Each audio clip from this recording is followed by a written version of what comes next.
Ahí está. Bueno, entonces, fíjense qué linda imagen, que ya lo usamos el cuatrimestre pasado, pero una muy linda imagen de cómo se genera la difracción en el caso de las ondas superficiales en el agua. Son olas que están de este lado de esta barrera y que al solamente poder pasar o transferir su energía a través de este hueco, las propiedades del tamaño del hueco hacen que las que sobreviven remiten ondas que pueden interferir más o menos dependiendo de cómo compara el tamaño del hueco con la longitud de onda del otro lado. Y como de este lado estamos en una aproximación en donde hay bastante poca interferencia, entonces la longitud de onda es bastante más grande que el espacio entre estos dos pedazos de piedra, no sé, parece como una barrera.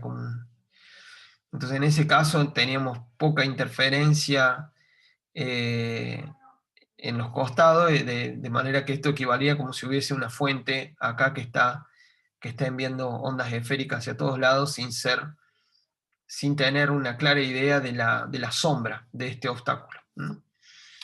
Bueno, repasen la clase anterior que hablábamos de eso en términos generales y cualitativos. Ahora vamos a pasar a los términos más, al enfoque más cuantitativo.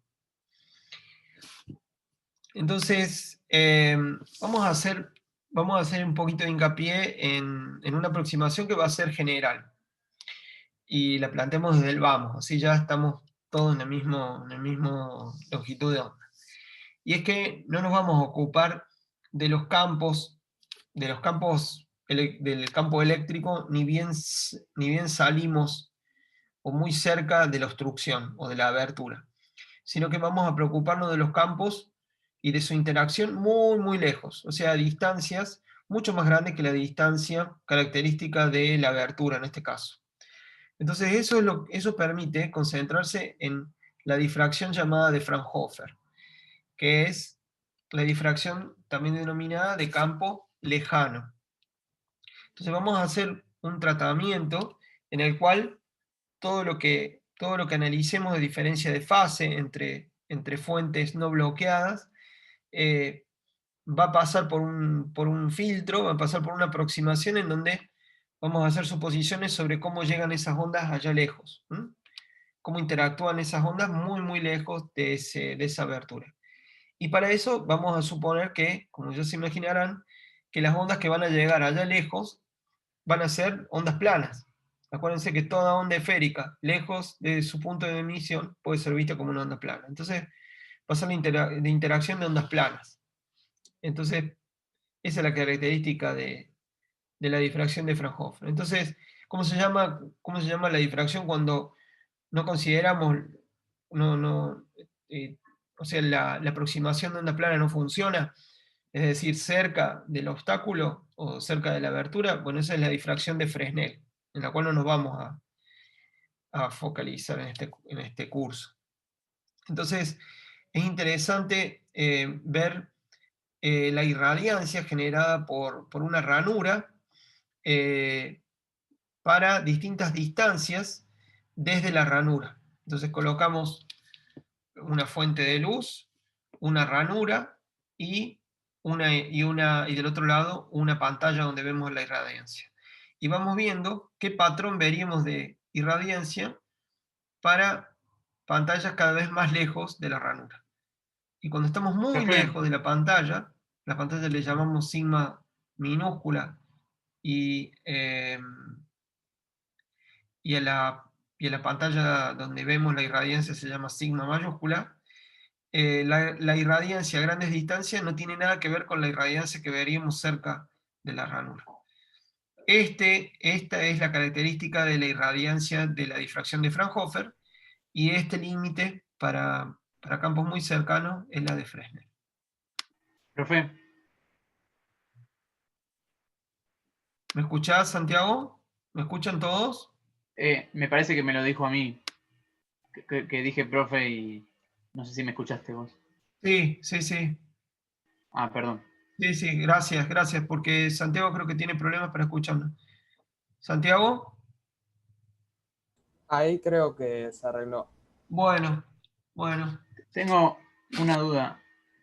Sí, Gastón, El eje horizontal de estos gráficos que están Ajá, acá a la derecha, sí. ¿qué representa? El eje horizontal, ¿te acordás que, acordémonos de la interferencia, el problema de Young? ¿Te acordás que veíamos en el eje Y las, eh, las líneas claras y oscuras en el eje Y? Bueno, esto sería como un eje Y donde el centro es el centro de la pantalla, donde tendremos que tener el punto en donde hay interferencia constructiva allá en Yang. Bueno, eh, esto sería el equivalente de eso, y ver a distintas distancias cómo va cambiando. Lo que me interesa es mostrarles cómo cambia a distintas distancias. El Ah, es patrón. como la posición dentro de la pantalla. Exactamente, exactamente. Claro. Espérenme un segundito, por favor. Un segundito.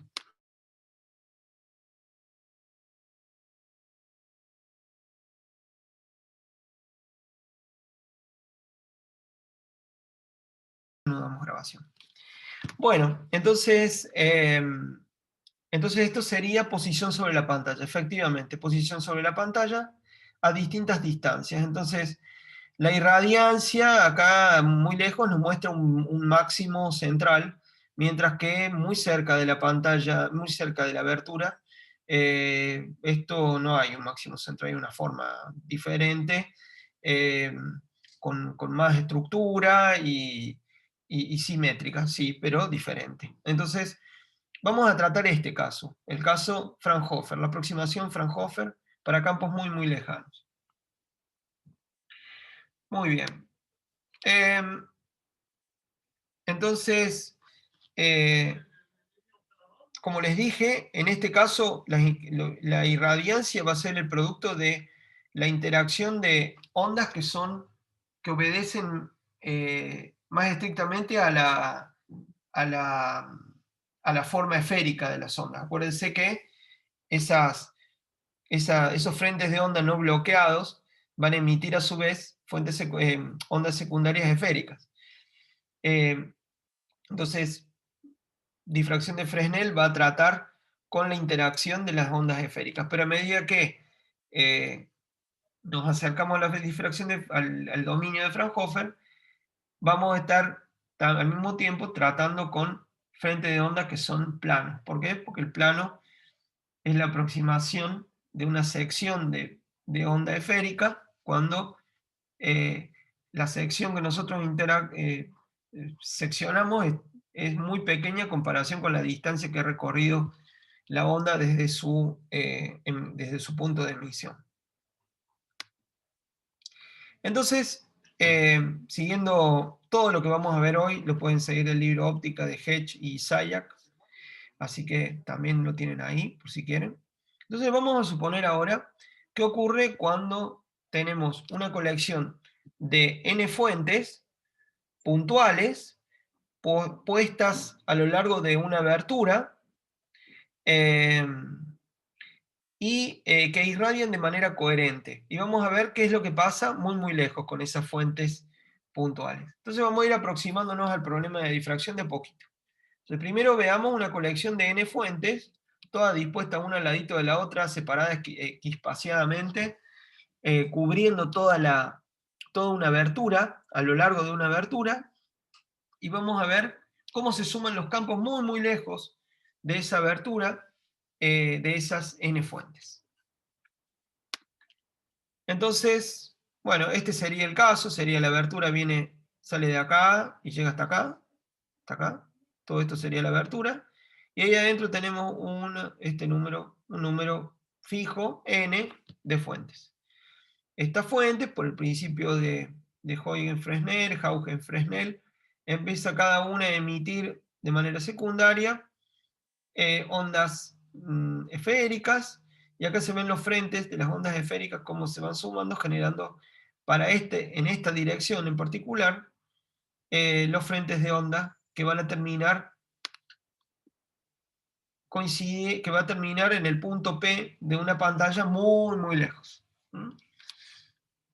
Vamos a suponer que, como ya dije, todas las fuentes son coherentes, es decir, que entre cualesquiera dos de ellas la diferencia de fase va a ser 0, y que entre una y su vecina va a haber una distancia D, constante, la misma. Entonces, entre esta y esta hay D, entre esta y esta hay D, entre esta y esta hay D.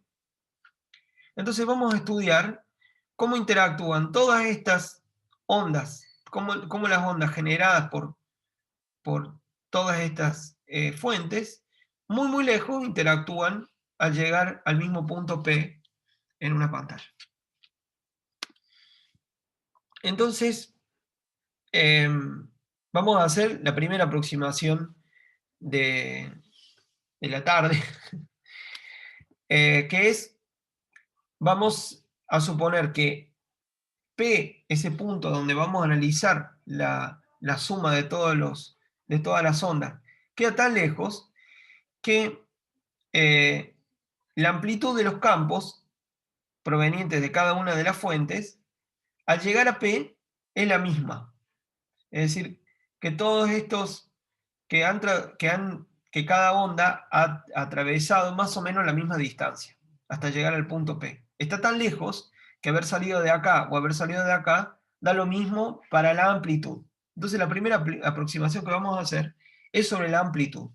Al llegar allá a P, al punto P muy, muy lejos, la amplitud de la onda que salió de la primera fuente va a ser igual a la amplitud de la onda que salió de la segunda fuente, y va a ser igual a la de la fuente enésima, que es esta.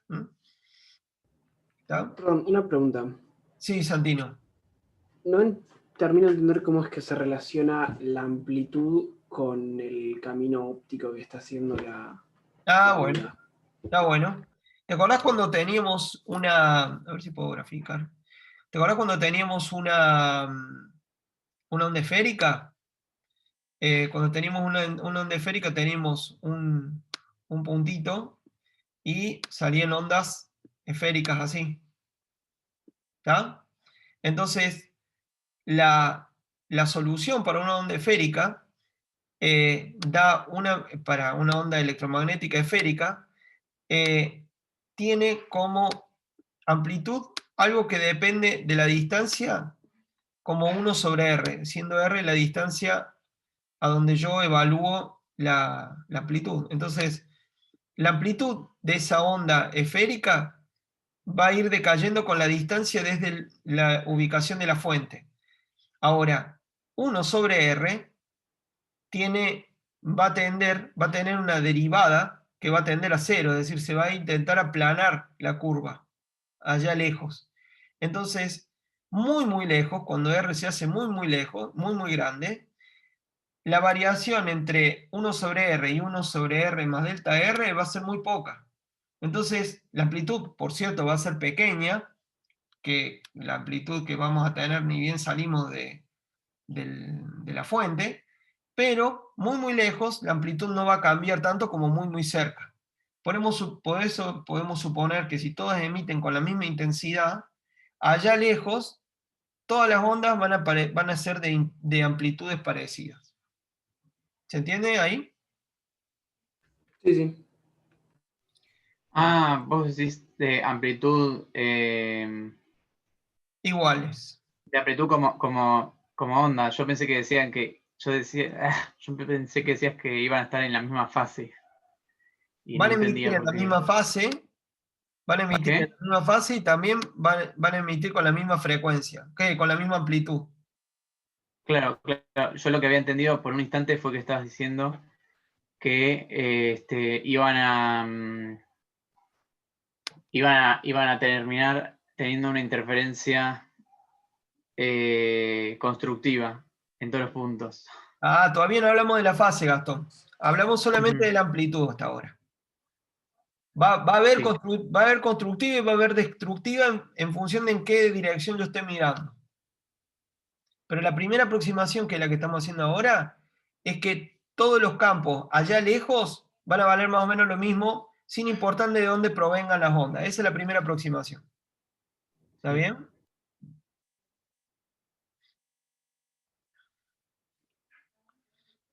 Bueno, entonces la primera aproximación que vamos a hacer es respecto de la amplitud, la intensidad del campo, proveniente de esta, de esta, de esta, de esta, de esta, o de esta, o de esta, allá lejos va a ser la misma. ¿Está? Punto número 1.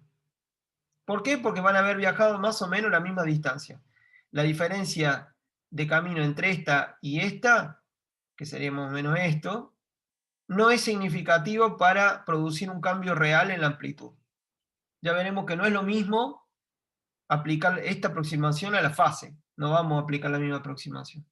Pero para la amplitud, esto podemos aproximarlo. Entonces, la amplitud de la onda que salió de acá es igual a cuando llega allá en el punto P, es la misma que la que salió de acá, es la misma que la que salió de acá, es la misma que salió de acá. Entonces, acá lo que conviene, porque ¿qué es lo que hay que hacer ahora? Vamos a tener que sumar campos eléctricos. El campo eléctrico de la onda generada por esta fuente, más el campo eléctrico generado en la fuente esta, por esta, más esta, más esta. Todas esas ondas cuando llegan a P se tienen que sumar. Son vectores, son flechas que hay que sumar. Entonces estamos conviniendo acá que cada flecha va a ser igual en largo. Eso es lo que está diciendo acá. Ahora, nos falta ver, o sea, la amplitud de la misma. Ahora hay que ver en qué fase llegan. Entonces la amplitud, falta el coseno de KR menos omega t, acuérdense, ¿no? Y donde R va a haber R1, R2, R, ¿no? Pero la amplitud más o menos es la misma. Ahora vamos a ver qué pasa con la fase. Entonces, para eso es mejor trabajar en complejos. O no, van a decir, bueno, sí, de vuelta, los complejos son buenos para estas cosas. Entonces vamos a trabajar en complejo y después vamos a tomar la parte real del resultado en complejo y vamos a así volver a nuestro problema. Entonces, para una fuente, a una distancia R, vamos a tener la amplitud del campo eléctrico a una distancia R por el término que contiene la fase, que en ese caso va a ser K por R menos omega t. K el número de onda a una determinada longitud de onda, R la distancia recorrida desde que salió de la fuente, omega la frecuencia o el periodo y el tiempo. Entonces, esto en particular es la parte real de E0 de R por E a la I KR menos omega t. E I KR menos omega t es coseno de KR menos omega t más I seno de KR menos omega t. Entonces la parte real de eso va a ser esto. Y lo bueno, lo genial, es, como hicimos con los circuitos gracias a Steinmetz, poder separar la parte temporal de la parte espacial, porque la suma de exponentes corresponde a la multiplicación de los exponenciales. Entonces, ¿qué es lo que podemos hacer gracias a esta notación en complejo? Separar E a la I KR por E a la menos I omega t. Lo separamos al omega t. Entonces, si vamos al plano complejo, ahora vamos a pasar a una cantidad E tilde, que va a ser la suma compleja de los campos, o sea, la suma de los campos complejos. Este no es el resultado que queremos obtener, ¿eh? Este no es el resultado, sino que tenemos que tomar la parte real de esto para ver el resultado. Allá lejos, en el punto P, va a tener n términos.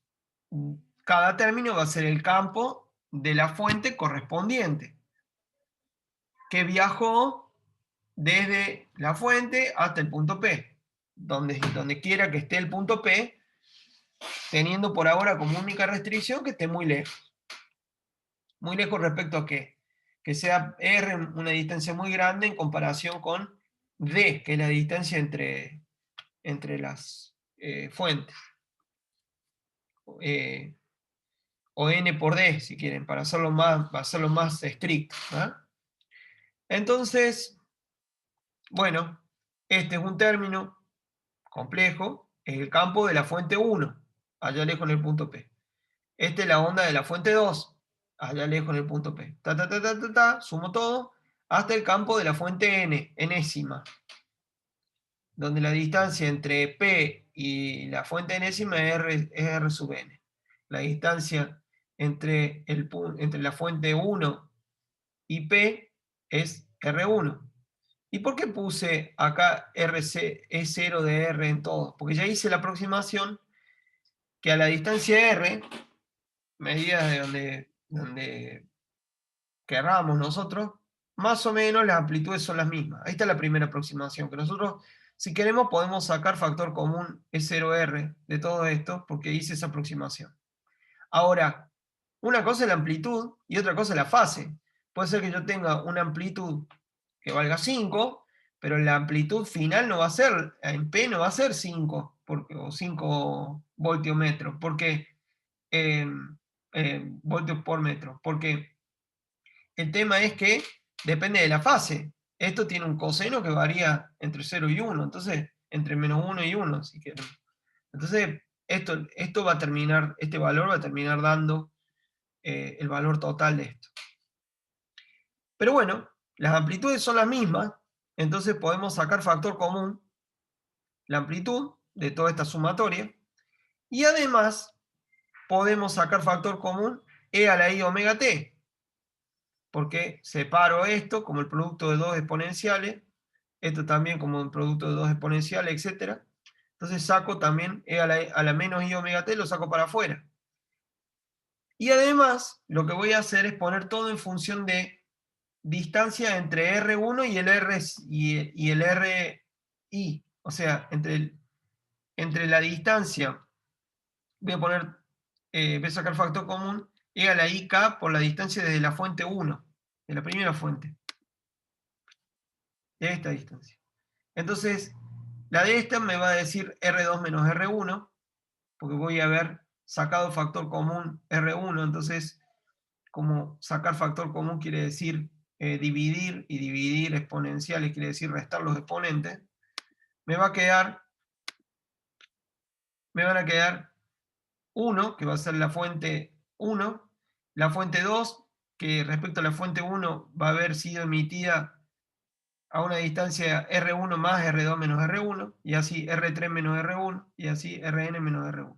Es decir, planteo toda esta suma como un factor común multiplicado por 1 más términos que incluyen la diferencia de distancia entre cualquiera de las otras distancias y la distancia a la primera fuente.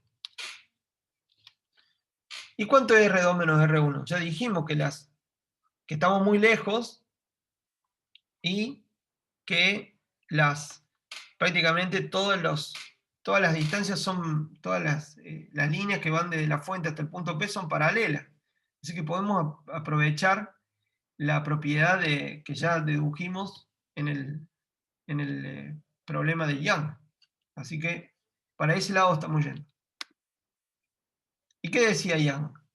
Decía que a R2 menos R1 yo lo podía representar como D por el seno de tita, donde tita era el lugar a donde yo estaba mirando respecto al horizontal. Entonces, la diferencia de fase entre dos fuentes separadas a una distancia D es K por D seno de tita. Esto ya lo sabemos de Young. Entonces, el delta entre la diferencia de fase entre la fuente 2 y la fuente 1 va a ser K por R2 menos R1. Entre la fuente 1 y la fuente 3 va a ser 2 delta, porque ahora esto va a ser entre la fuente 1 y la fuente 2, va a ser esta la diferencia de camino, R2 menos R1. Entre la fuente 1 y la fuente 3 va a ser este camino, entre la fuente 1 y la fuente 4 va a ser este camino, y así sucesivamente. Esa diferencia de fase va a depender de este ángulo θ, para qué lado estoy mirando.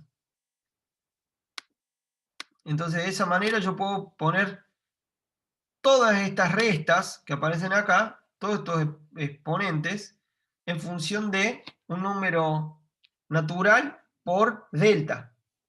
Entonces me queda súper fácil.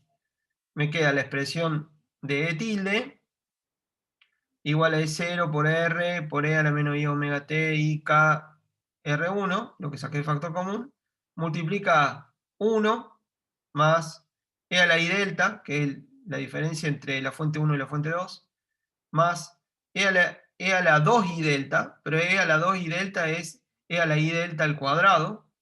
¿Se acuerdan? Porque se multiplica el exponencial, el exponente.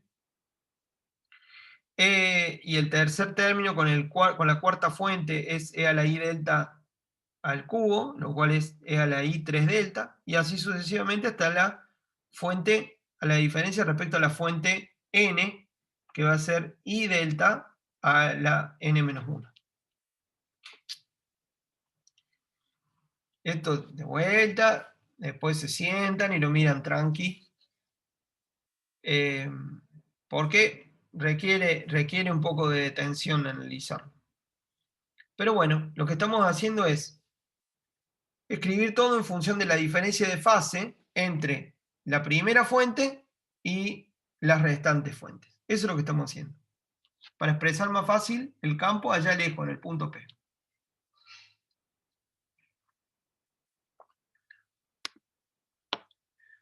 Ahora bien, lo bueno de esto, de esta serie que tenemos acá, esto es una serie. Una serie es un factor más una serie. Esta serie tiene n términos. Tiene 1, 2, 3, etc. Hasta n-1. Entonces, acá, o sea, tiene n términos porque acá está el orden n-1, que difiere del número de términos en 1, ¿no? Entonces, n términos. Y esta serie converge.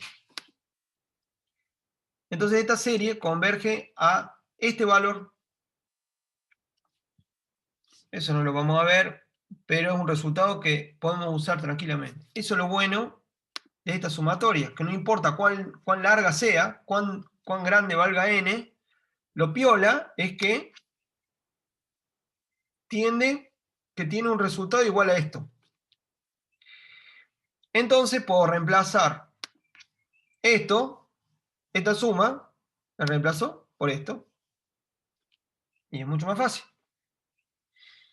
Entonces, esto es E a la I delta n menos 1 sobre E a la I delta menos 1. Bien, y ahora lo que vamos a hacer, seguimos complicándonos, pero todo tiene su precio, así que todo tiene su Hola, hola. recompensa, ¿sí?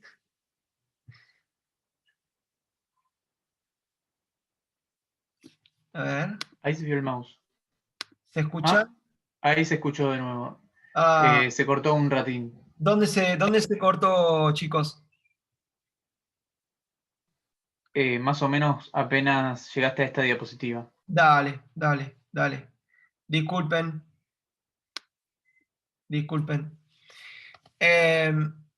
Entonces, lo que iba a decir es que no importa cuán grande sea n, esto que está entre corchetes converge a este valor. Entonces, no nos preocupemos de dónde viene, es un resultado que podemos utilizar. Entonces, sin importar cuán larga sea esa sumatoria, esa serie, podemos escribir lo que está entre corchetes como esto. E a la I delta n menos 1 dividido E a la I delta menos 1. Ahora seguimos un poquito más complicándonos, pero va a tener su recompensa esta complicación. También estamos sumando n ondas, no es tan fácil sumar ondas. Así que estamos tratando de hacer lo mejor que podemos. Entonces, de esta expresión, vamos a sacar factor común. De este término de acá arriba, del numerador, vamos a sacar factor común IN delta sobre 2. Si yo saco factor común IN delta sobre 2 de acá, me va a quedar E a la IN delta sobre 2 por, paréntesis, E a la IN delta sobre 2 menos E a la menos IN delta sobre 2. Que es lo que queda acá. Si yo esto lo multiplico acá y acá, vuelvo a tener el numerador, ¿sí? Y del denominador voy a sacar E a la I delta sobre 2, sin la N. Entonces, si saco factor común E a la I delta sobre 2, acá me va a quedar multiplicando a E a la I delta sobre 2 menos E a la I menos delta sobre 2. Presten atención que la argucia esta es buena porque me deja la suma de dos complejos conjugados. Acuérdense que en un complejo, un número complejo conjugado de un número complejo z era el mismo número, pero con un menos en la parte imaginaria. Entonces eso se representa en la notación de Euler como un menos en el denominador, en el exponente. Entonces, este sin el menos, este es el conjugado de este, y sin el menos, este es el conjugado de este. Ahí tiene la ventaja de haberlo escrito así a este resultado. Bien, parece que sigo, si me siguen escuchando. Yo ahora dejo el chat abierto, cualquier cosa me avisan por el chat si se corta. Bueno, ¿y qué es lo bueno de sumar conjugados? O de restarlos, porque hay un menos acá, ¿no? Un menos acá y un menos acá. ¿Qué ventaja tiene?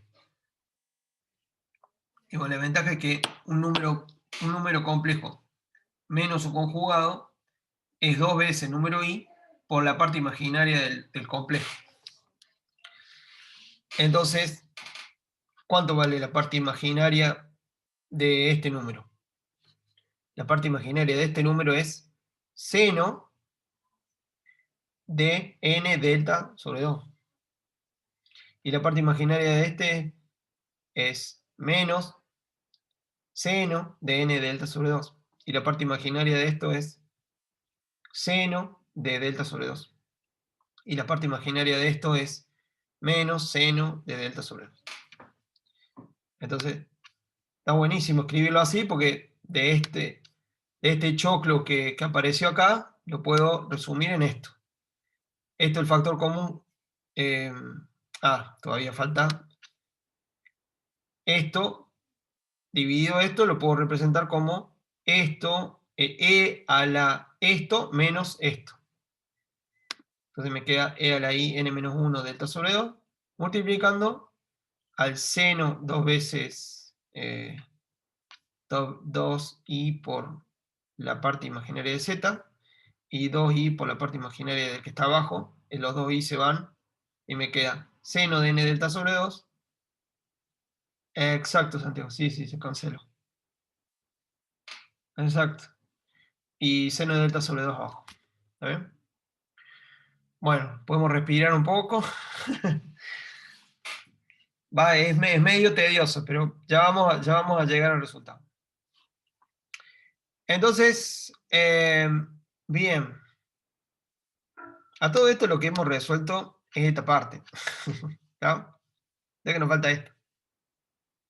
Pero ya llegaremos. Entonces tenemos esto. ¿Cómo queda todo? En complejos. Todavía de esto nos falta tomar la parte real, digamos, ¿no? Pero ¿cómo queda? Bueno, entonces nos queda E sub 0 R a la distancia R, que saqué factor común, E a la menos I omega t, que saqué factor común, E a la I KR1, que saqué de factor común, y después viene el término este que estaba acá, este, que yo se lo pego acá, entonces queda n menos 1 delta sobre 2, y el término este que simplificaba un poco las cosas. Bueno, ¿llegamos? No, falta un poquito más, un poco más de esfuerzo. Y es referir ahora el campo a otra distancia que no sea la distancia de la fuente 1. Referir un sistema, referir todo a la distancia desde un punto más equilibrado, digamos. ¿Y de dónde, y cómo, a qué podemos referir el campo? Y lo pasemos, expresemos este E en función de la distancia al punto P, pero desde el centro del arreglo, desde el centro del conjunto de fuentes. Bueno, me hubiera dicho, bueno, eso lo hubieras hecho desde el comienzo. Es que yo quería mostrarle cuáles eran las diferencias de fase entre una fuente y la siguiente. ¿eh? Y creo que por eso también lo hicieron, por eso lo hacen así en el libro. Pero, bueno, no es tan grave pasar de R1 a algo que, de nuestro punto de referencia desde la fuente 1, hasta referir todo respecto al centro del arreglo. Entonces, ¿cómo hacemos eso? ¿Cómo hay que trasladar hay que escribir R1 en función de R, donde R es la distancia desde el centro del arreglo hasta P. Está el centro del arreglo está acá, el centro del arreglo es este. Bueno, en vez de referir todo respecto a la primera fuente, la referimos desde el centro del arreglo hasta P. Que tampoco tiene que ser, tampoco tiene que estar, tiene que haber una fuente ahí, ¿eh? O sea, n puede ser par o impar, quédense tranquilos. Entonces referimos desde ese punto, que es un punto más racional para describir el campo allá lejos. Entonces, ¿cómo es eso? ¿Cómo es ese punto? ¿Cómo va a ser R? Y bueno, R va a ser, ¿dónde va a estar el centro del arreglo respecto a la primera fuente? Y va a estar a una distancia n-1 d sobre 2. ¿Mm? Si tenemos n fuente, la distancia al punto medio del arreglo es n-1 d sobre 2. Entonces, ahora va a ser R1 más la diferencia en camino desde la fuente 1 hasta el punto central. ¿Y eso cuánto es? 1 medio n-1 de seno de tita. A ver, Santiago. Una duda. S n-1 por d sobre 2 te faltó. ¿Sale lo de Young? Lo que tiene en común con Young... ¿me El escuchan? sobre 2 lo supuse que era Sí. de básicamente tomar la mitad de la distancia, pero no sabía dónde salía la primera parte. Ahí está. Pues lo vi en una dispositiva antes. Claro, claro. Creo que en la extrapolación, pero no la había entendido. Tranqui. Está bien, ahora te explico. Ahora lo que yo les digo es que a mí me está avisando la internet, me está avisando Zoom que la internet es inestable, por eso les preguntaba. Yo ya no quiero expresar, el campo allá lejos no lo quiero expresar en función de R1, sino que lo quiero expresar desde el punto medio de esto. ¿Qué distancia hay entre el punto medio, que justo acá da la casualidad que hay que es como un n impar, da la casualidad que en el punto medio hay una fuente, como n es impar, ¿no? Pero puede no haber, ¿tá? Entonces, sí, ¿cuánta distancia hay entre R1 y ese punto medio? ¿Cuánto es ese Rn? ¿Cuánto es la diferencia, perdón, entre R1 y R? Es decir, la distancia medida desde acá. Y bueno, será este tramo. ¿Este tramo cuánto vale? Vale la distancia esta por el seno de tita. ¿Mm? ¿Por qué es igual a lo de Young, Santiago? Porque estamos todos mirando muy lejos, entonces las líneas de visión son todas paralelas. Entonces yo puedo aproximar la distancia entre este largo y este largo como este segmento de acá. Ahí es lo común que tiene con Young.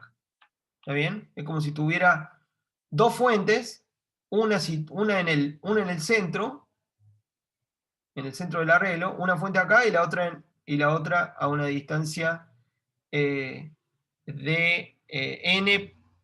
n-1 por d sobre 2.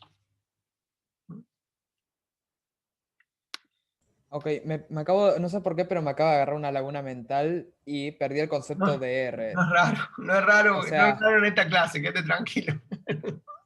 ¿por qué R sería tan chico? Tipo, es D por seno de tita. O confundí conceptos. O Mira, sea, ahora imagínate que, a ver si puedo escribir acá. La próxima inversión en este curso voy a comprar una tabletita para dibujar. Imagínense que este es el centro de este arreglo, que este es el centro del arreglo, justo donde está esta fuente. Este es el centro. Le voy a poner la letra C. Esta distancia de acá hasta N, hasta P, perdón, esa distancia de acá hasta P es R grande. ¿Está bien? sí, sí. Ahora, esta distancia que va de acá hasta allá es R1. Entonces, R menos R1 es este pedacito de acá. ¿Estás de acuerdo, Santiago? Ahí me cierra y de ahí Entonces, aparece el término. este triángulo que está acá es el mismo de Yang. ¿Te acordás? Pero ahora este Sí, sí. D no es el D de Yang, porque este largo ahora es N menos 1, perdón, N menos 1 D, uy Dios, sobre 2. Esa distancia es esta. Y este ángulo es el mismo tita este. Hacemos lo mismo que Yang. ¿Está? Sí, sí, gracias, profe. Bueno, borremos todas estas cosas horrendas y seguimos. Bueno, ahora esperen que ay, tengo que cerrar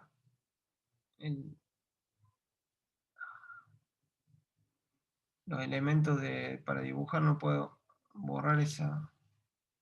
No veo mi cursor.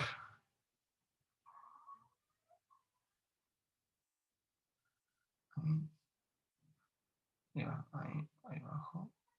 Ahí va.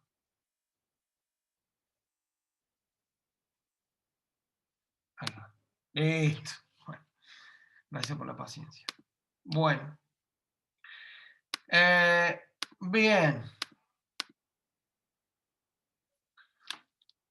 Entonces esto es lo que está escrito. Entonces si yo quiero, yo ahora voy a reemplazar R1 por R menos todo este choclo que está acá. ¿Mm?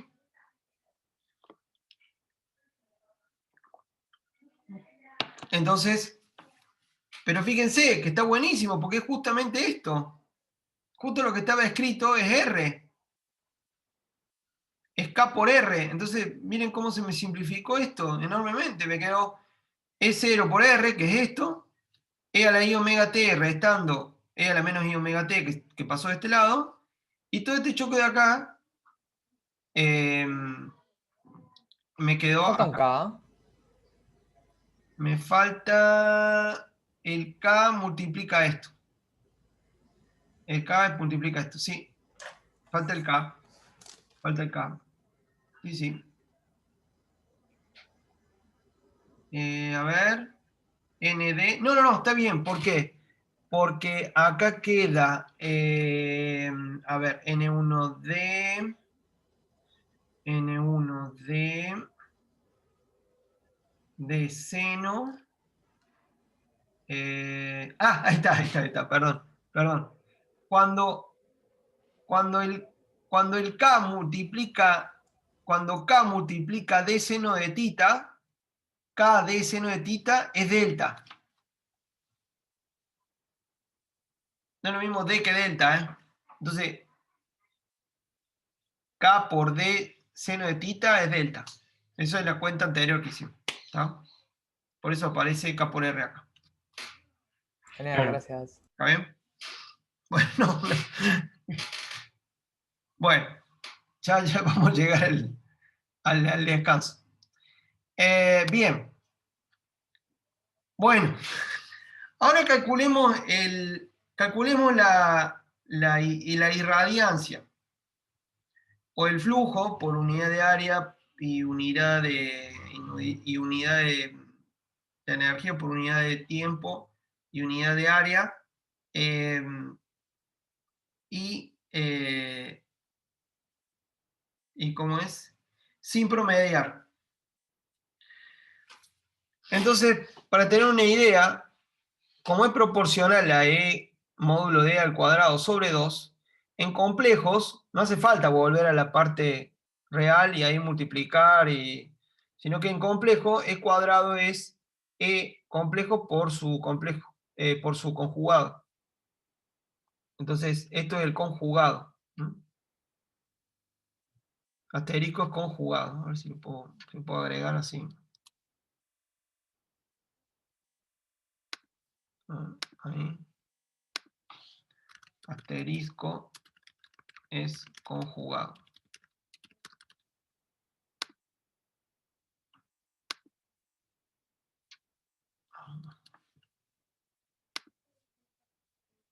Estamos.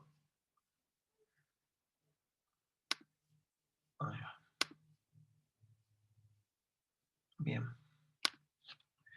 Asterisco conjugado. ¿Está? Entonces, eso va a llegar a una constante por esto que va a aparecer acá. Por esto que aparece acá. Donde va a aparecer seno cuadrado n delta sobre 2 dividido seno cuadrado delta sobre 2. Y esto va a ser el flujo de una sola fuente.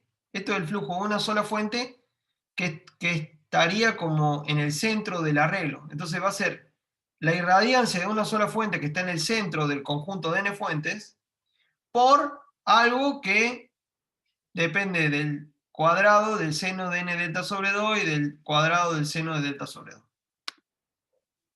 Entonces, vamos a pegarle una ojeada ya a qué va a aparecer. Profe, Sí, esa E con vector no es la misma que la el E moño, ¿no?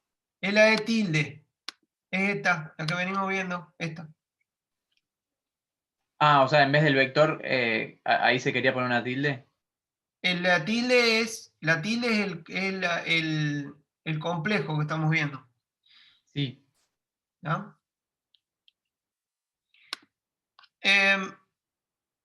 Entonces, lo importante es, ¿qué vamos a ver en la pantalla? Eso es el I. Lo que vemos es la irradiancia.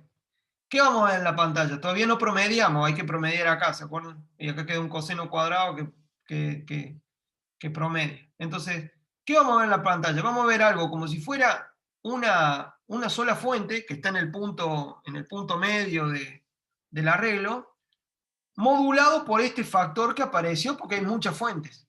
Eso es muy, muy lejos. Entonces, ¿qué pinta tiene esto? ¿Qué pinta tiene esta forma? Bueno, les muestro la pinta.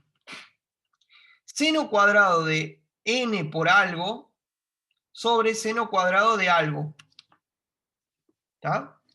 El n, ¿qué quiere decir? Es multiplicar esto por un n. N por esto quiere decir que esto, que está igual abajo, está multiplicado por n y por lo tanto varía más rápido. Entonces, esto oscila más rápido y esto oscila más lento.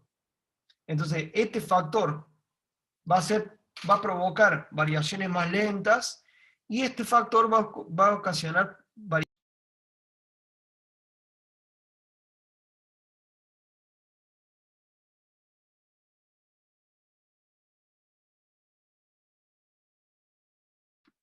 ¿Hola? ¿Me Hola, escuchan? No sé ahora sí. Ahora sí. no sé qué pasa. Discúlpenme, vamos a compartir de vuelta.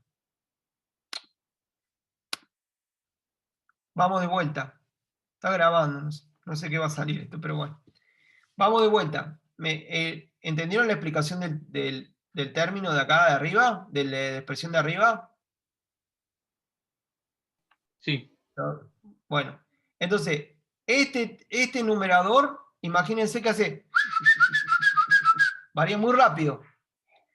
Y este denominador varía lento. ¿De qué depende lo que está dentro del seno? No se hagan problema por lo que hay acá adentro. Dicen, uy, el seno del seno, qué quilombo. No se hagan problema por eso. Fíjense que esto es posición. Seno, el tita es para dónde miro. Tita 0 estoy mirando para el centro. Estoy mirando el centro de la pantalla. Tita 30 grados, me corrí del centro de la pantalla 30 grados. Y yo sé que para el lado que yo mire va a depender de la diferencia de fase entre todas estas ondas. Entonces, este término varía muy rápido y este término varía muy lento. Bueno, ¿qué es lo que se ve por la pantalla? Se ve cosas que varían muy rápido, tiqui, tiqui, modulado por algo que... Bueno, esto es para n igual a 6. Bueno, eso es lo que va a parecerse un patrón de difracción, pero todavía no. Es para que se vayan acostumbrando a ver qué es lo que va a pasar. Esto lo vamos a ver cuando veamos n rendijas. Bueno, y ya casi llegamos al descanso, así que que no decaiga. Ahora, imaginémonos que no tenemos n fuente, sino que ahora tenemos un continuo de fuente. A lo largo de un segmento, tenemos una fuentecita infinitesimalmente colocada al lado de otra. Entonces, eso es como si tuviéramos un frente de onda continuo, en donde las fuentes secundarias están distribuidas de manera densa, continua, y que están emitiendo cada una en una fase que difiere de la del lado de una cantidad infinitesimal. Bueno, es mucho lío hacer esa cuenta, no es tanto lío. Entonces, ahora imagínense un largo D grande dividido en segmentos delta Y con una cantidad determinada de fuentes según una densidad de fuentes que va a ser n sobre d. O sea, imagínense que yo tengo n fuentes distribuidas de manera continua en este segmento, entonces yo puedo imaginarme, como hago con electrostática, una densidad n sobre d por unidad de distancia de fuentes. Estoy tratando de pasar a la parte, al planteo continuo. Y supongamos que n es muy grande, porque bueno, recién contábamos 6, supongamos un n muy, muy grande. Entonces, cada punto sobre este segmento que tiene una distribución uniforme de fuentes y continua, va a emitir una onda esférica todas ellas van a interactuar y al llegar al punto P, que está lejos, cada pedacito está a una distancia R del punto P. Entonces cada uno va a emitir E0 sobre R seno de omega t menos KR. En este caso pusimos seno. Bueno, es lo mismo, seno, coseno es lo mismo. Todas emitiendo en la misma fase inicial. ¿Está? Coherentes también. Entonces, dividamos ahora, con lo que yo les dije, esta distancia en m, un número m de segmentos delta y. Vamos a poner todas las fuentes y a ubicarlas según la coordenada y. La coordenada z apunta para allá y la coordenada x apunta hacia la pantalla. Entonces, en un segmento delta y, vamos a tener n por delta y sobre d fuentes en ese segmento de largo delta y. Entonces, supongamos que delta y es tan chiquito que todas las fuentes que están adentro de ese delta y están en fase estricta, o sea, todas tienen la misma fase, o sea, la distancia es muy chiquita. Entonces, cada segmento, o sea que la diferencia de fase entre dos segmentos contiguos no es tan apreciable, sino que tenemos que tomar una distancia delta y para notar una diferencia de fases importante. Entonces, vamos a tener m delta y la contribución de uno de estos segmentos, el delta y, el campo eléctrico va a ser E0 sobre RI, porque es una onda esférica, seno omega t menos KRI, n delta y sobre D. Estamos pasando a lo mismo que vimos antes, nada más que en vez de coseno y seno, y estamos en una distribución continua, entre D sobre 2 y menos D sobre 2, un largo total D teniendo simetría alrededor del origen a lo largo del eje Y. Ahora, el tema es que si queremos pasar verdaderamente al continuo, hay que hacer tender delta n infinito, ¿no? Para rellenar todos esos delta i hacer tender delta y a 0 y hacer tender n infinito. Entonces, ¿por qué? Porque vamos a tener vamos a tener un montón de fuentes, vamos a tener un número muy alto porque va a ser denso en fuentes cada segmento. Entonces, también hay que definir la intensidad de la fuente por unidad de longitud, y para eso representamos todo eso como un E sub L, que es 1 sobre D por el límite, para n que tiende a infinito, de esta amplitud por n. O sea que todo esto, para n que tiende a infinito, tiende a un valor finito, que es E sub L, que es la amplitud, la intensidad, por unidad de longitud. Pues está dividido por D. Eso es, hay que tomar el límite para n que se hacen muy numerosas, pero manteniendo la amplitud de la onda constante. Bueno, entonces, la suma que haríamos considerando cada segmento delta y, cuando hacemos tender delta y a 0, se transforma en una integral. Y la integral que hay que hacer es esta. Entonces el campo allá lejos en P, pues todavía no tan lejos porque tenemos una onda esférica, todavía no hicimos la aproximación de onda plana.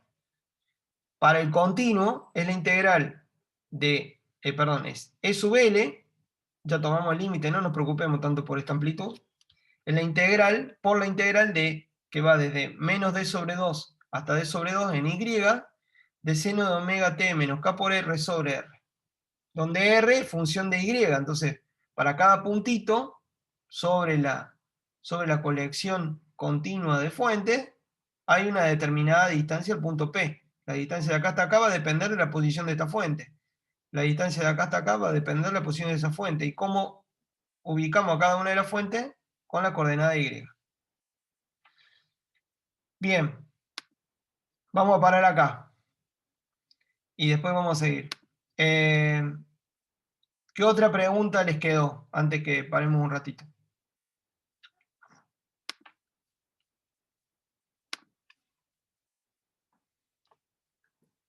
No estoy hablando solo, ¿no? Porfa. Yo tengo una duda, No, no para estás ver si lo hablando solo. entendí bien. Dale, Santiago.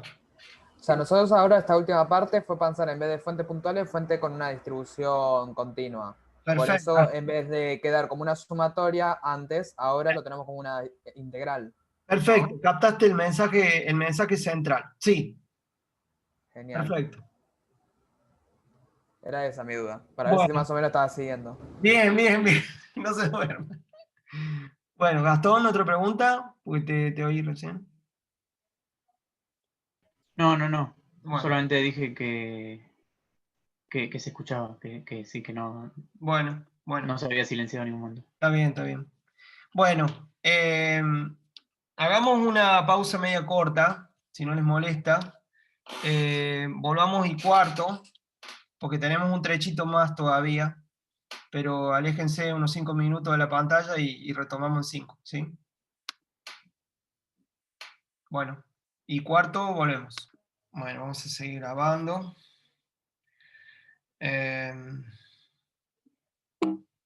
Iba a reiniciar el modem, pero digo, no, capaz que después ya ni me pueden escuchar. Bueno, voy a dejar el chat abierto para que cualquier cosa me avisan. Ahí estamos. Muy bien. Bueno, entonces,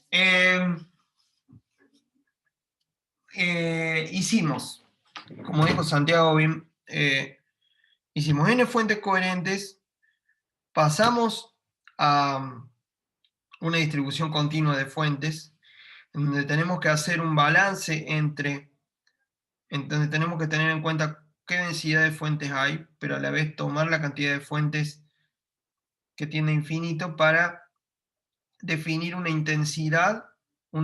densidad e intensidad de la fuente. Eso es para pasar de un conjunto de n puntos que están emitiendo a todo un continuo, todo algo muy, muy continuo de diferenciales, de fuentes diferenciales que van emitiendo en fase a lo largo de un segmento que va desde menos d, que tiene una longitud d grande ahora, la d grande, la longitud de ese segmento, que va desde, en la coordenada y, desde el valor menos d sobre 2 al más d sobre 2. Entonces, ¿qué es lo que estamos viendo? Y lo que tenemos que ver es el campo, cómo es el campo superpuesto de todas esas fuentecitas diferenciales, cómo se suma lejos. Pero hasta ahora, esa integral que acabamos de ver, esta integral que acabamos de ver, a esta integral no le aplicamos la condición de Fraunhofer. O sea que lo único que hicimos es que las amplitudes son las mismas, por eso sale afuera de la integral, el E sub L, que es finita, la amplitud por unidad de distancia es finita, pero acá no hicimos todavía ninguna aproximación respecto a la distancia. Entonces ahora hay que aplicarle la condición de Fraunhofer a la expresión de esa integral que obtuvimos. Entonces, ahora imaginémonos que la distancia a la que estamos viendo, P, la distancia a la que estamos viendo desde nuestro arreglo hasta el punto en donde estamos evaluando la suma, que vamos a llamar R grande si la medimos desde el centro del segmento, desde el centro del segmento, esta distancia hasta el punto P la voy a llamar R, de la misma manera que la distancia desde el centro del conjunto de n fuentes. Bueno, y voy a suponer una aproximación en donde R es mucho más grande que D, que es esta distancia, lo cual no se ve en este dibujo. Pero vamos a suponer una aproximación de este tipo, que R es mucho más grande que el largo del segmento donde está el conjunto, la distribución continua de fuentes. Entonces,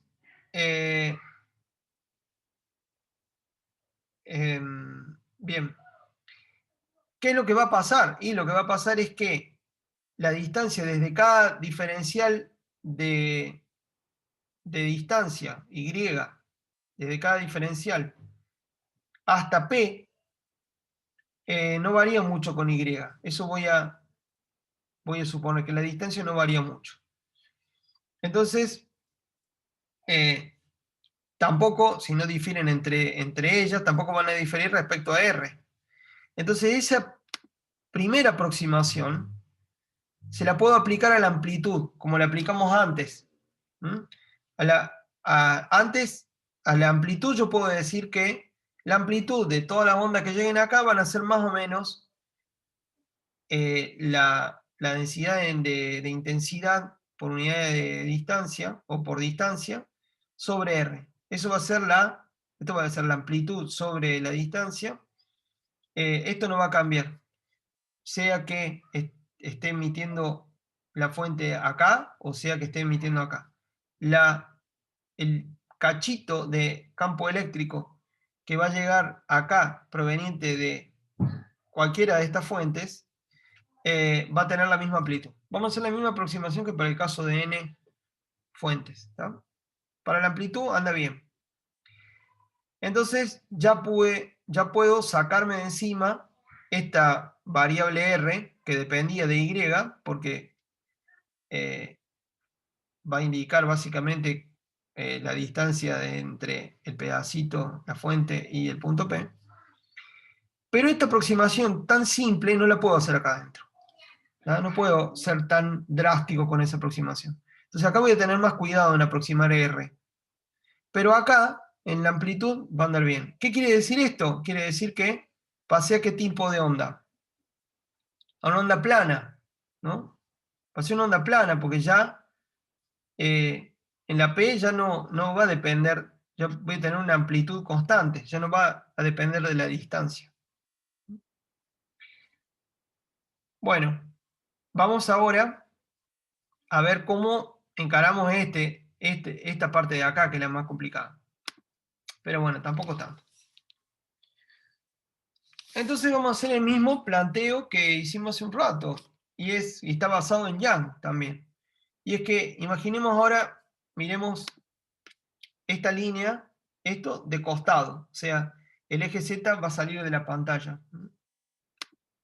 Entonces el eje Z sale de la pantalla, X va hacia la pantalla, perdón, el eje Z apunta hacia nosotros, ¿no? La pantalla de nuestro dispositivo, ¿no? El eje X apunta hacia la pantalla donde estamos viendo el patrón de interferencia, y vamos a ver un punto Y, una fuente en un punto Y, en una coordenada Y, con una distancia del punto P, R, y nuestra distancia R grande, que la medimos desde el centro del segmento de largo D, cuya extensión desde el eje 0, desde el 0, es D sobre 2 hacia la parte positiva. Entonces, suponiendo que está muy lejos, el ángulo que forma la horizontal con la dirección al punto P, en este punto para esta fuente Y y para esta fuente de acá en el centro va a ser el mismo, va a ser θ. Hacemos la misma aproximación que en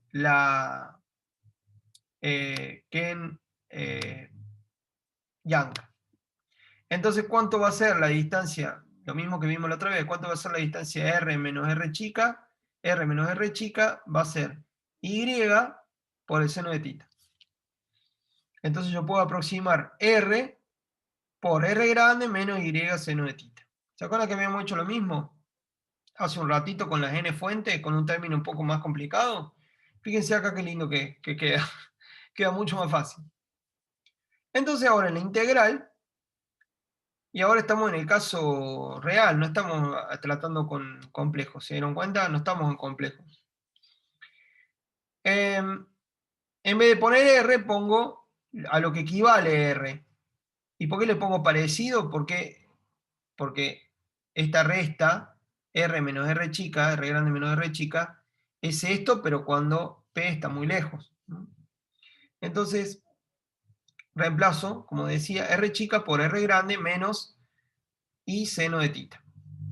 Y eso, y acá, I aparece que es integrable dentro de la integral. No va a pasar nada con θ, y θ me va a quedar sin integrar. Porque voy a integrar sobre las fuentes, no integro sobre la dirección hacia donde yo estoy mirando. Entonces este seno de θ, la integral no lo toca. Entonces, ¿cómo queda esta integral? Si esto no depende de Y, si seno de θ no depende de Y, R no depende de Y, ¿cómo queda esta integral? Bueno, desarmo la integral, desarmo el seno de omega t menos KR más KY seno de θ con K omega t, con omega t menos KR en el seno, hago el seno de la suma, entonces esto es seno, coseno, coseno, seno. Y Y fíjense que quedan dos términos. Este término de acá y este término de acá. El segundo término, fíjense, es el seno de KI, seno de tita. Entonces fíjense que es una función, como decían en análisis, es una función impar en tita. Entonces, este segundo término del segundo miembro, al integrarlo en i entre más menos d sobre 2, este término se va. Entonces el que va a quedar es este término, luego de integrar.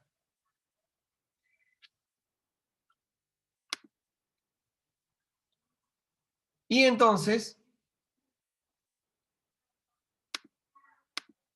va a quedar la integral de esto,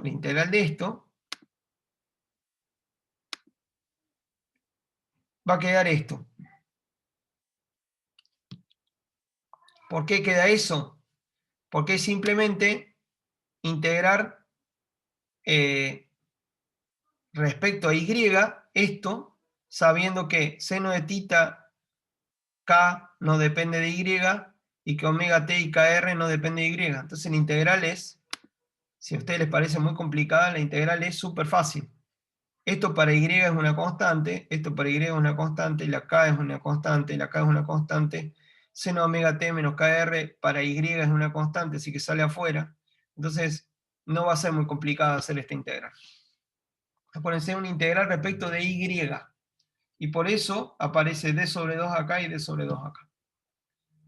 Pues si quieren, le pueden El detalle es acordarse de esa identidad trigonométrica, ¿no?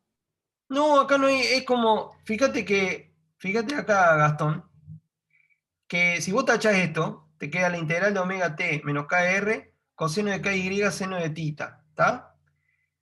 Seno de omega t menos kr no depende de y, sale afuera de la integral, ¿sí? Claro, lo que digo es antes. Tipo, acordarse la identidad trigonométrica que sale ¿acá la del suma? seno de... Sí, Sí, pero ese yo siempre me lo olvido. seno de A más B, seno de A coseno de B, como es más coseno A seno de B. Pero esto es K, Y, seno de tita como si fuera alfa por Y, donde alfa es una constante. No es transparente, K y seno de tita es transparente Y, no le pasa nada. Por eso, la solución esta es horrenda, pero es fácil de conseguir, de llegar. Bueno, pero no se compliquen, después, como les digo, fíjense y seguimos, y después lo repasan, lo repasan en más tarde.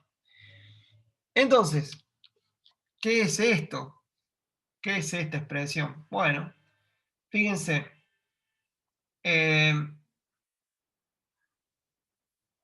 supongamos que llamamos beta a esta cantidad, k por d sobre 2 seno de tita. K por d sobre 2 es una constante, entonces hablar de beta es más o menos hablar de seno de tita. Y fíjense cuál es la unidad de beta. Seno de tita es un número, entre menos 1 y 1. K está medido en 1 sobre metro, y D está medido en metro, o sea que, perdón, está en radianes por metro, y D está en metro, entonces beta tiene las unidades de un ángulo, ¿no? Bueno, por algo está dentro del seno, en radianes. Entonces yo reemplazo y me queda que LD sobre R es la amplitud, después tengo omega t menos KR, como si viniera desde acá la fuente, como si viniera desde acá la onda, modulada por un término que es seno de beta sobre beta. Eso es el campo nomás, el campo. Tenemos que sacar la radiancia, ¿no? La irradiancia.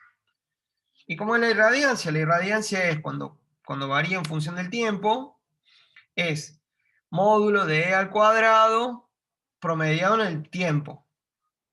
O en un tiempo muy largo o en un periodo. Entonces, la irradiancia entonces es proporcional al promedio temporal del cuadrado del campo eléctrico. Perfecto. ¿Cuánto vale módulo del seno al cuadrado de omega t menos KR es un medio. Eso ya lo vimos. Lo pueden volver a hacer para un t muy grande o un número de periodos, un número natural de periodos. Entonces, como esto es un medio, entonces la irradiancia, que se define como el módulo del campo eléctrico al cuadrado promediado, es un medio, la amplitud al cuadrado de lo que teníamos antes, se va al seno de omega t menos KR y ahora me queda seno de beta sobre beta al cuadrado. Bien, ¿qué resolvimos entonces? Me dirán ustedes, ¿qué resolvimos? Resolvimos el patrón de interferencia generado por ondas dispuestas continuamente a lo largo de un segmento D en función de un ángulo que define un punto P y sobre esta dirección. ¿Tá?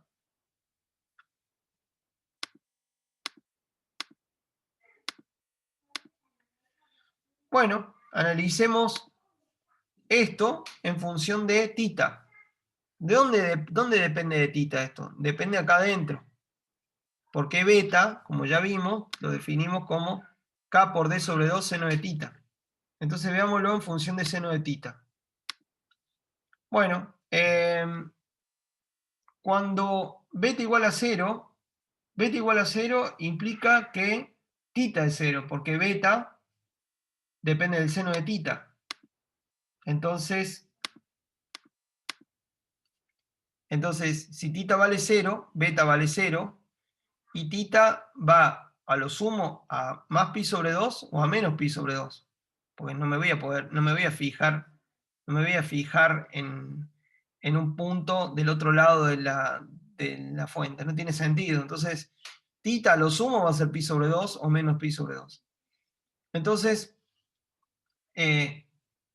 no queda otra que beta valga 0 cuando tita valga 0. No hay otra opción.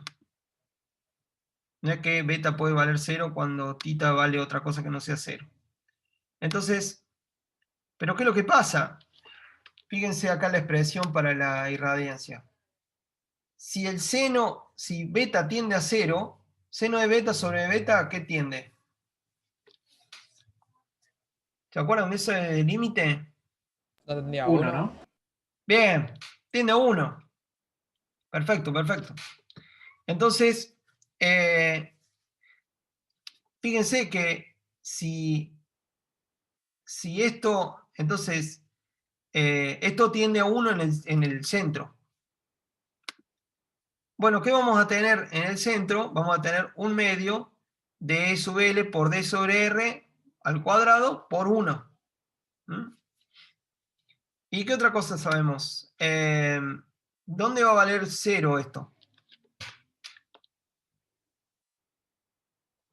Y ¿No para serían pi sobre 2 y menos pi sobre 2?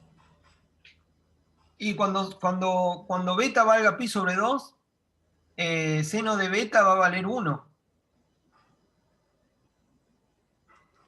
Entonces, claro, Pi menos pi.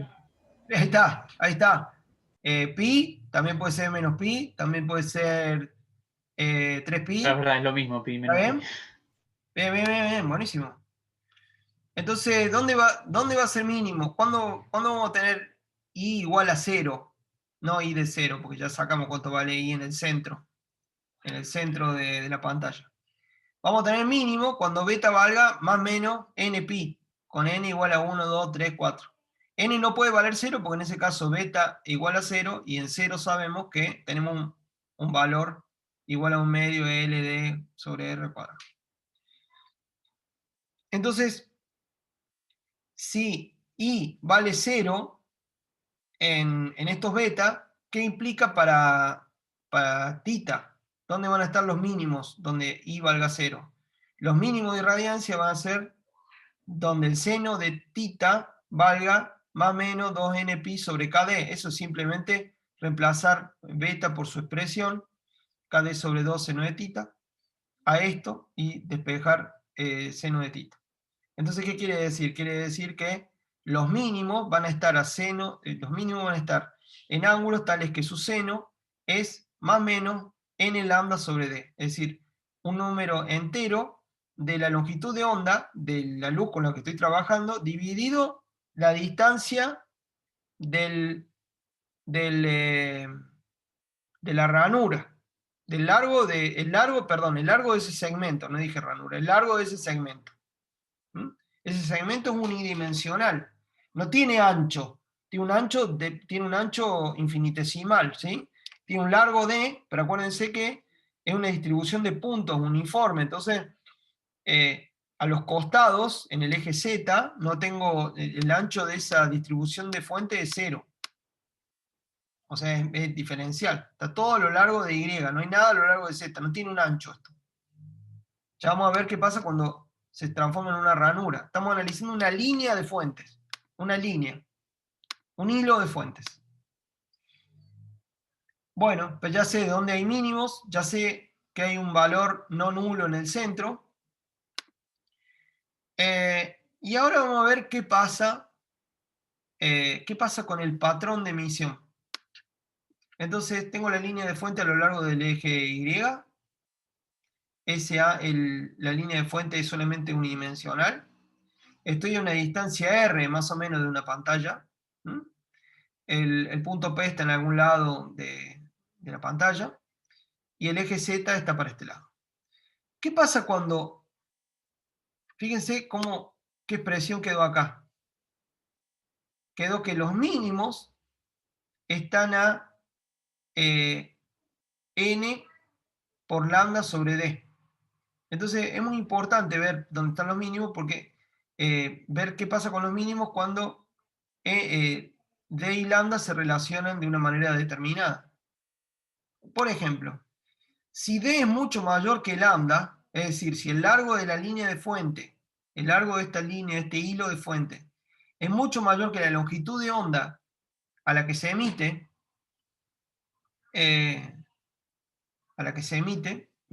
con la que está emitiendo esa fuente, entonces, ¿qué pasa? ¿Qué le pasa si d es mucho mayor que lambda? ¿Qué le pasa a beta?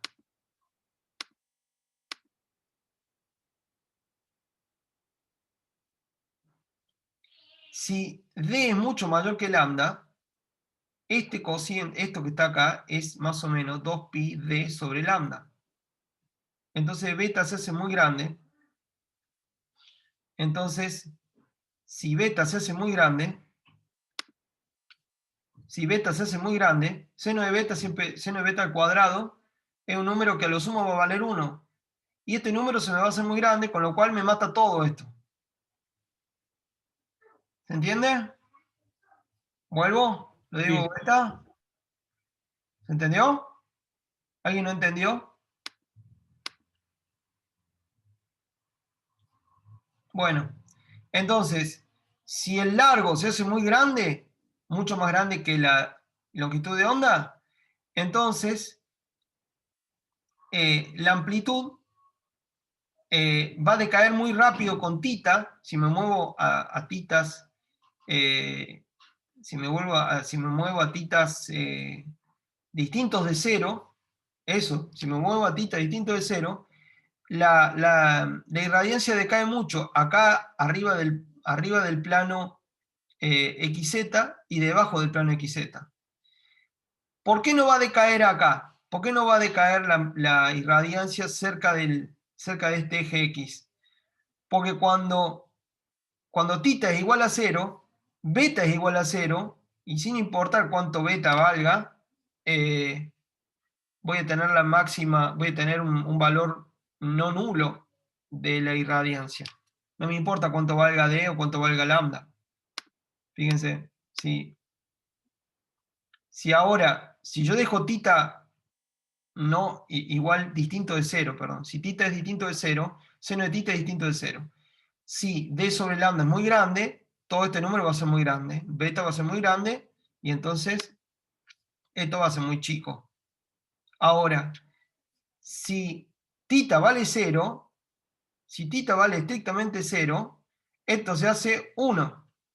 Sin importar cuánto valga d sobre lambda. No me importa, se va a volver 1. Entonces, voy a tener como colimada la emisión. La emisión va a estar limitada a este plano, al plano donde θ vale 0. ¿Y cuánto vale? ¿Cuándo θ vale 0? En todo este plano, en el plano de xz. Entonces la emisión, si esto es muy largo, esto es mucho más largo que la longitud de onda, la emisión va a estar colimada en el plano perpendicular a la línea de la fuente. Interesantísimo lo que dice ahí. Es como si fuera un abanico lo que emite, si la irradiancia estuviera concentrada en una región que sería como un abanico en el plano ZX. ¿Por qué? Porque ni bien te vas para arriba o para abajo de ese plano ZX, te mata el seno de beta sobre beta, te mata. ¿Por qué? Porque d sobre lambda es un número muy grande. Entonces toda la radiación, todo el patrón de radiación, el patrón de irradiancia, va a estar mayormente a lo largo de la dirección Z. Primero decir, pero César, ¿estás loco? Si están emitiendo en Y, ¿cómo va a ser? Y bueno, esa es la propiedad, que eso es lo que ocurre cuando D es mucho mayor que lambda. Se colima el patrón de interferencia en el plano perpendicular a la línea de fuente. Muy raro, está bueno.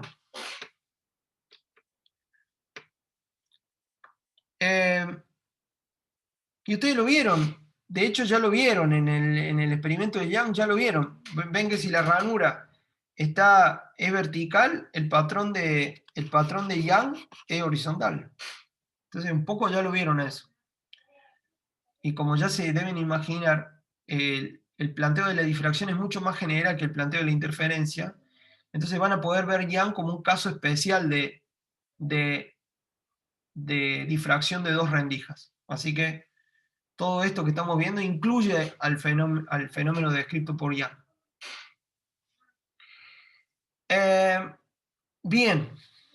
En cuanto a la fase, es como si toda la línea fuera una fuente puntual situada en el centro. Claro, si D es mucho mayor que lambda, es como si esto no sumara, como si toda la fuente estuviera acá y emitiera colimado en ese plano. Ahí está, y lo que le digo yo, en θ igual a 0, perpendicular a la línea. Bien. Para D mucho mayor que lambda, la emisión se da en el plano XZ. ¿Qué pasa si por el contrario lambda es mucho más grande que D? ¿Qué va a pasar si lambda es mucho más grande que D? Ahí no es al revés, que el ángulo no influye tanto y va para todos lados. Sí. Imagínate, todo el lío que estamos haciendo, chicos, es porque tiene que haber entre dos ondas cercanas una diferencia de fase de tal que se produzca interferencia constructiva y destructiva.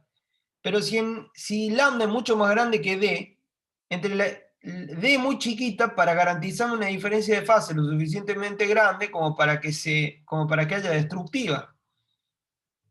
Entonces, no hay interferencia entre las fuentecitas del segmento. No va a haber interferencia porque el largo D es tan chiquito comparado con lambda, que no garantiza entre dos rayos, uno que salga de acá y otro que salga de acá, la diferencia de camino necesario para que se produzca interferencia destructiva. Entonces va a ser como si la longitud de onda es muy grande, mucho más grande que D, entonces no me importa que esto tenga largo D, es como si fuera un punto que está irradiando en todas las direcciones. Entonces es máximo por todos lados. ¿No? No hay interferencia. ¿Se entiende? Para que haya interferencia, la diferencia de camino tiene que ser tal que te permita tener una diferencia de fase como para que haya interferencia otra que no sea la constructiva. Tiene que haber destructiva. Y eso no pasa. ¿Por qué? Porque no le da el cuero, el segmento es muy cortito respecto a la longitud de onda. Entonces, eso es una pregunta es un tema muy básico de la interferencia. Es como si yo tuviera 2 puntos, quisiera hacer Young con 2 puntos que están separados, una distancia menor, mucho menor a la longitud de onda. No voy a lograr interferencia entre dos fuentes coherentes, del mismo lambda, todo lo que yo quiera, si la distancia entre ellas es mucho más chica que la longitud de onda. No va a pasar nada, porque entre esos dos fuentes no va a haber una diferencia de fase suficientemente grande como para que haya de interferencia destructiva. Va a estar casi en fase, siempre van a estar en fase. Allá en la pantalla, ¿no? En la pantalla lejana, ¿no? Entonces, después de vuelta, tranquilo, lo vuelven a leer y fíjense por qué. Bien. Y ahora llegamos a la rendija, porque una rendija, el problema es que no podemos decir, ah, ya está, resolvimos el tema de una rendija. No, porque hasta ahora lo que resolvimos es una línea de fuentes. Y una rendija tiene un ancho no nulo. Además de ser larga, tiene un ancho que es no nulo. Entonces tenemos que plantear el problema a partir de lo que aprendimos, pero sabiendo que hay un ancho. Pero igual ya estamos a un paso de comprenderlo. Entonces, ahora una rendija. Una rendija va a tener largo L, que es como el D que habíamos visto, el D que habíamos visto recién. Ahora es L. Este hedge no se pone de acuerdo. Entonces, eso les quería contar, perdón, discúlpenme. ¿Qué es largo? ¿Te acuerdas que acá cuando D era mucho más grande que lambda estaba colimado? ¿Qué es D mucho más grande que lambda? Si estamos en luz visible, con un largo de 1 centímetro ya alcanza.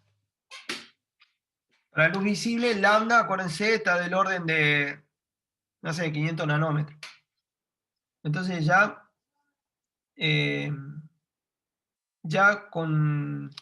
sería 1 centímetro es 10 a la menos 2 metros sobre 10 a la menos 6, sería una diferencia de 10 a la 4, 4 órdenes de magnitud más o menos, ya está.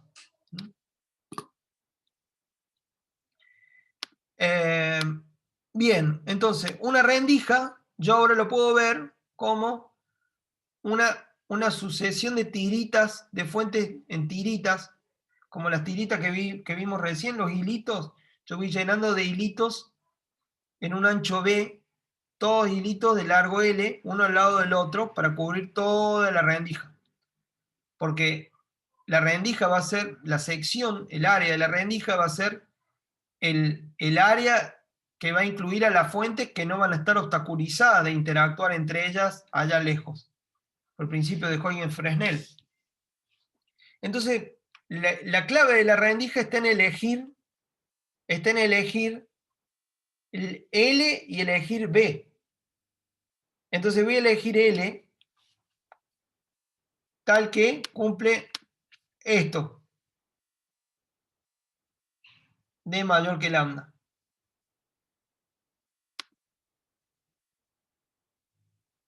Y voy a elegir el ancho B tal que cumpla esto.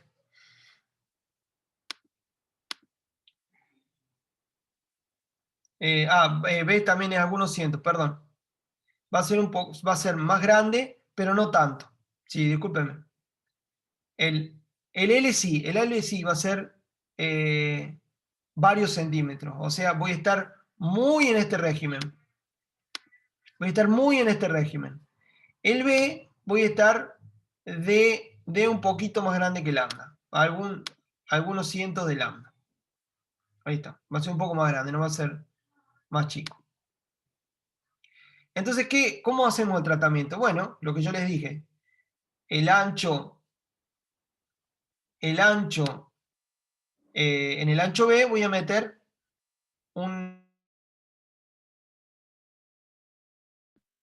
ahí está. En el ancho B voy a meter una serie de líneas de fuentes como las que vimos antes. Por lo que acabamos de ver, entonces, yo puedo representar, si L es mucho mayor que lambda, cada segmento va a ser equivalente a una fuente puntual en el centro que esté irradiando, que esté generando un patrón en el plano ZX, ¿no? Entonces, cada uno de ellos va a generar un patrón en el plano ZX. Entonces, va a haber muy poca difracción en la dirección paralela a los bordes de la rendija por la interacción entre estas dos o cada par de líneas contiguas.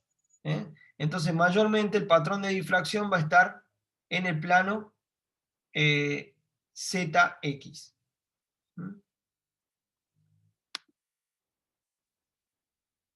Y entonces, el eje Y, Santiago, es este, y el patrón de difracción va a estar en el plano ZX. Sí, preguntaba por la fuente. Tipo, desde la fuente se puede representar como una fuente puntual. En O sea, el por eje lo que decía en la anterior. Sí. Porque me perdí un poco. Perdón. A ver. Justo en el segundo punto. Claro, esta línea de acá, fíjate que. Ahí está. Esta línea de acá es la que resolvimos, ¿te acordás?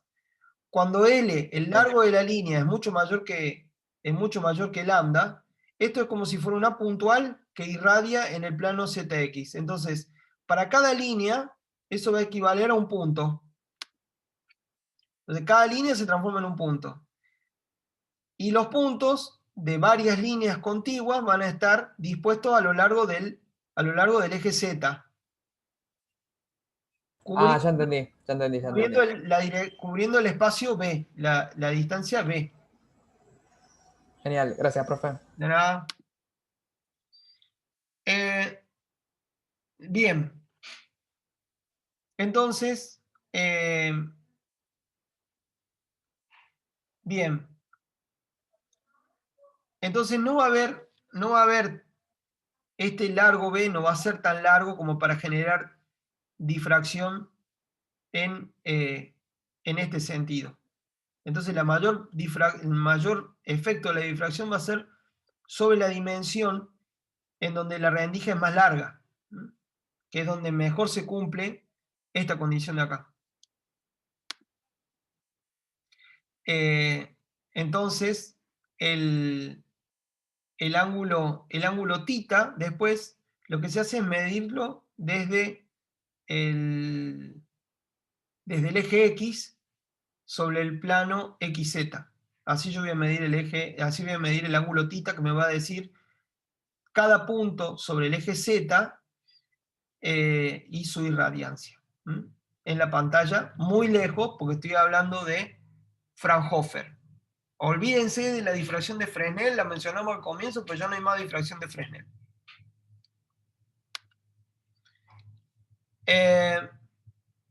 Bien, entonces, el tema es que ahora el problema que tuvimos, cada una de las fuentes genera un patrón de difracción en el plano ZX, queda como un conjunto de fuentes continuas a lo largo de una distancia B. Entonces, ya habíamos visto la irradiancia resultante y era I0 por el seno de beta sobre beta al cuadrado, donde beta va a ser K por B sobre 2 seno de θ. Entonces ahora, o sea, esto se transformó en la rendija se transformó en una serie de fuentes una al lado de la otra a lo largo de una distancia B, y para el caso continuo de una distribución de fuentes a lo largo del eje, de este eje Z, a lo largo de una distancia de B, es I0 seno de beta sobre beta al cuadrado, donde beta es KB sobre 2 seno de tita.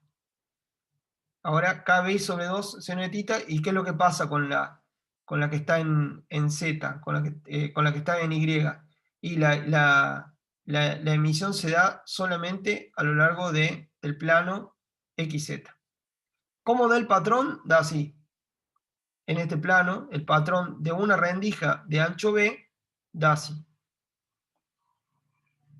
Con un máximo y mínimos intercalados entre máximos secundarios a un lado y a otro. Entonces, volvamos ahora a graficar los máximos y mínimos. La irradiancia es mayor o igual que a 0 por definición. Entonces, siempre va a ser lo mínimo que va a valer la irradiancia va a ser 0. El máximo, en θ igual a 0, en θ igual a 0 vamos a tener un máximo. Eso lo podemos hacer derivando e igualando a 0, y vamos a sacar que se ocurre cuando beta igual a 0. Los mínimos van a ser, como ya dijimos, cuando beta vale más menos pi, más menos 2pi, más menos npi, y los mínimos se van a encontrar en n, en un número natural, más menos un número natural, lambda sobre b, que es el ancho de la rendija. Entonces, sobre la pantalla, yo voy a tener en los mínimos en lambda, acá lo pongo acá, en valores del seno de tita n lambda sobre b. El primer mínimo va a ser en n lambda sobre b, el segundo mínimo va a ser en 2 lambda sobre b, el tercer mínimo va a ser seno de tita igual a 3 lambda sobre b, etc. Fíjense que lambda es mucho más chico que b, con lo cual el seno de tita va a ser siempre un número menor que 1. Y de ahí voy a sacar la posición sobre la pantalla.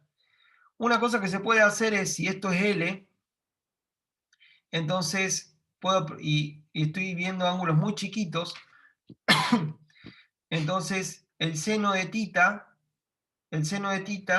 que es opuesto sobre la hipotenusa, es parecido a la tangente, que es opuesto sobre el otro cateto, sobre adyacente. Entonces, puedo aproximar el seno de tita como Y, que es la posición sobre la pantalla. Disculpen, acá lo tomé de otra imagen, que ya, acuérdense que era en el eje Z, ¿no? Era el patrón de difracción. Pero el seno se puede representar como Y sobre L, de la misma manera que con Young. Entonces, para ángulos muy pequeños. Entonces, de esa manera yo puedo ubicar sobre la pantalla los mínimos, y eso van a ser en múltiplos de lambda sobre b por la distancia a la pantalla. Entonces voy a tener mínimos de ambos lados y un máximo central en el medio. Y entre dos mínimos consecutivos voy a tener un máximo que se va a ubicar más o menos en el medio. Entonces, entre los mínimos,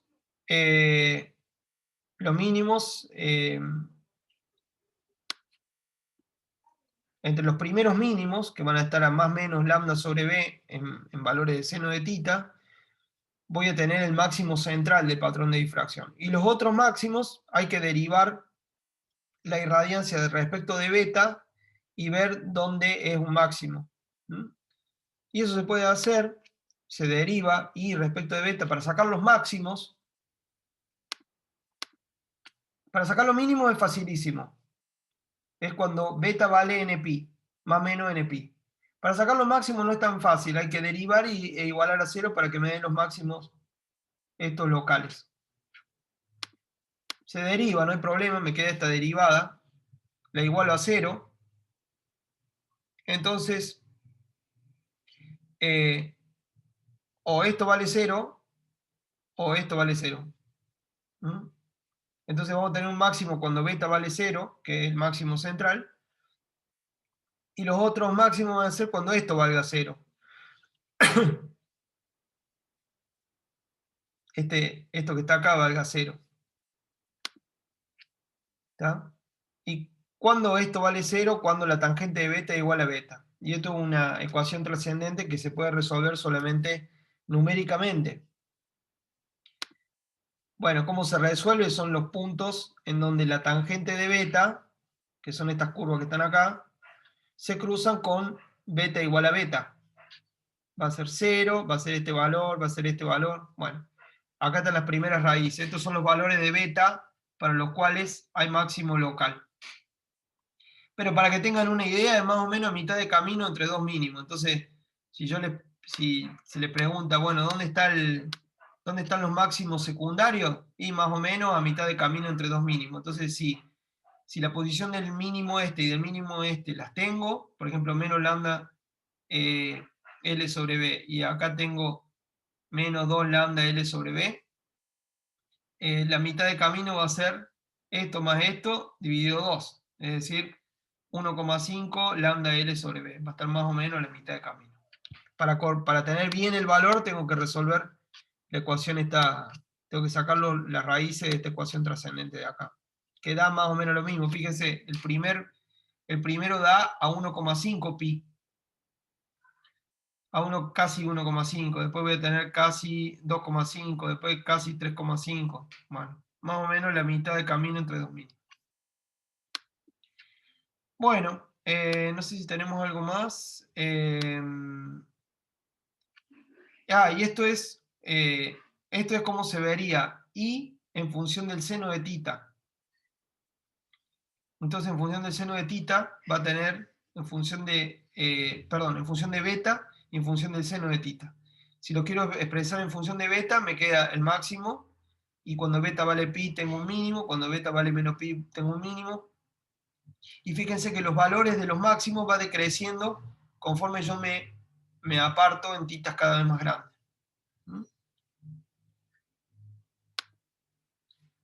Y fíjense que si yo ahora, fíjense que los máximos dependen de lambda.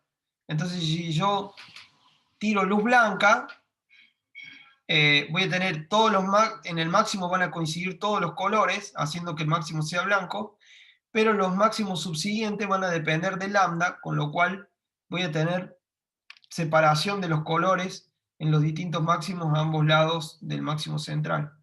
Entonces, lo que voy a ver cuando vea difracción de una rendija con luz monocromática, con un solo color, voy a tener franjas claras y oscuras, pero cuando tenga luz blanca, en el centro no voy a separar los colores porque el centro va a ser el mismo a todas las longitudes de onda, pero los máximos y los mínimos van a ir dándome espectros porque los mínimos y los máximos secundarios dependen de la longitud de onda. Entonces van a estar en distintos lugares en la pantalla. Bueno, llegamos, creo yo, a un buen momento para parar. Bueno, ya hemos pasado lo más complicado de difracción, así que bueno, les agradezco la paciencia. ¿Quedó alguna duda? ¿Quedó alguna pregunta? Yo ahora subo las diapos para que ya las puedan bajar y repasar. Acuérdense, también está en el libro esto, así que también está en el libro de Hedge.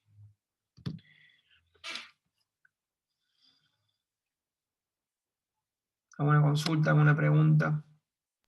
No. El caso de Yang lo vamos a ver en la próxima clase, que es dos rendijas cuando el ancho B tiende a 0. Y va a estar buenísimo porque va a dar exactamente lo mismo que Yang. Bueno, Yamila.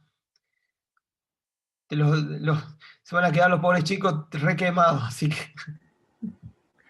te pido Ojalá no disculpas, me pero pase. ya sabíamos cómo venía la mano hoy.